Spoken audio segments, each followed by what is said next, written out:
আমরা এখন দোয়া করব যাতে পরবর্তী সরকার ভালো হয় আর দেশের মানুষ যাতে স্বাধীনভাবে চলতে পারে। এরকম যাতে না হয় যে দেশ আমার বা আমাদের দেশ সবার, এতটুকু স্বাধীনতা আমরা সবাই চাই।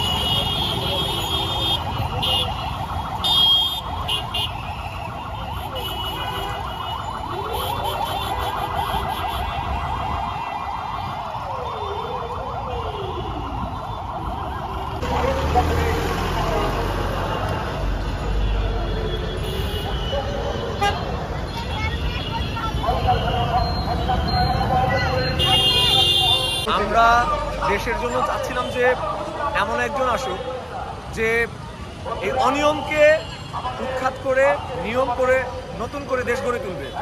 আমরা এমন একজন প্রধানকে চাই যে আমাদের দেশের জন্য ভালো কিছু করবে, যে নিজেকে দেশের রাজা মনে করবে না, মনে করবে দেশের সাধারণ জনগণের কাতারে থেকে সাধারণ মানুষের মতো। এখন কথা বললে অনেক কথা বলা যায়। প্রথমত চাওয়া হচ্ছে আমাদের সমস্ত দুর্নীতিগুলো দমন করা। এই যে পুলিশের মধ্যে যতগুলো অনিয়ম দেখছেন এগুলো সব উৎখাত করা, নতুন করে প্রশাসনকে ঢেলে সাজানো। এইভাবে আমাদের দেশগুলোকে আস্তে আস্তে আরো উন্নত থেকে উন্নত দেশের রাষ্ট্রে পরিণত করা। আমরা এখন দোয়া করব যাতে পরবর্তী সরকার ভালো হয় আর দেশের মানুষ যাতে স্বাধীনভাবে চলতে পারে। এরকম যাতে না হয় যে দেশ আমার বা আমাদের দেশ সবার, এতটুকু স্বাধীনতা আমরা সবাই চাই।